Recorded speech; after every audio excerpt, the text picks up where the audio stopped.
فاكرين فيلم انسايد اوت؟ فاكرين قاعة التحكم او كنترول روم اللي كانت في مخ رايلي اللي كانت بتحكم في مشاعرها؟ ايه رأيكم بقى لو قلت لكم ان احنا عندنا حاجة شبهها بالظبط في مخنا، بس مش للمشاعر، للهرمونات؟ النهارده هكلمكم على اول واحد واهم واحد. بس خلوني احكي لكم حدوته الاول. في غرفة العناية المركزة في الاي سي يو في واحدة من المستشفيات كان في اطفال متألمين وتعبانين، وفي وسط برودة غرفة الاي سي يو صوت نبضات القلب وصفارة الأجهزة اللي بتبقى حوالين المريض، كان في أطباء وممرضين قاعدين جنب أطفال ماسكين إيديهم وبيحكوا لهم حواديت. الغريب بقى إن العلماء دول اكتشفوا إن الحواديت اللي يسمعها الأطفال غيرت في مؤشراتهم الحيوية وقللت نسبة الألم. طب ده حصل إزاي ده؟ هنا بقى بيلعب معانا دور أول هرمون عندنا، هرمون الدوبامين. الدوبامين بيساعد على التركيز، بيخلينا منتبهين. وعلشان الأطفال دول يفرزوا أول هرمون الدوبامين، كانت الممرضات بتحتاج تستخدم معاهم certain تكنيك.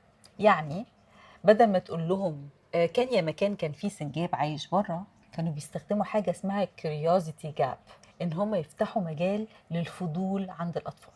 فبدل ما يقولوا لهم كان يا مكان كان في سنجاب بره عايش في الشجرة، كان بيقولوا لهم شايفين السنجاب اللي بره ده؟ انتوا عارفين السنجاب ده النهارده الصبح لقى مفتاح لباب سحري. ساعتها الدوبامين بيطلع في المخ ويبتدي الطفل يبقى عنده انتباه عشان عايز يعرف ايه الباب السحري ابو مفتاح سحري اللي لقاه السنجاب اللي بره ده.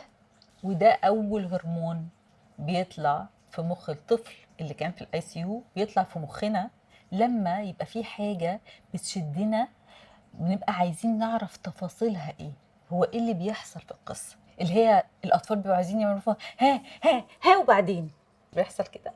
وعلى فكره التكنيك ده بيستخدموه كتير من مخرجين السينما والمؤلفين في ان هم يعملوا كليف هانجر اللي بيقف عندها المسلسل، واللي بيخلينا نبقى عايزين نعرف هو ايه اللي هيحصل بعد كده.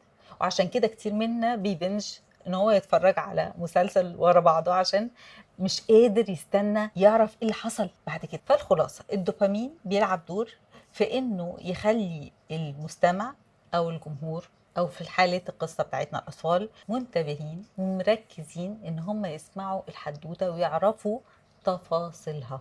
قولوا لي بقى في الكومنتات هل حصلت لكم حكايه الكليف هانجر ده ولا لا، اللي هي تبقوا عايزين تعرفوا تفاصيل اللي هيحصل بعد المسلسل ما ينتهي. اكتبوا لي في التعليقات. سلام.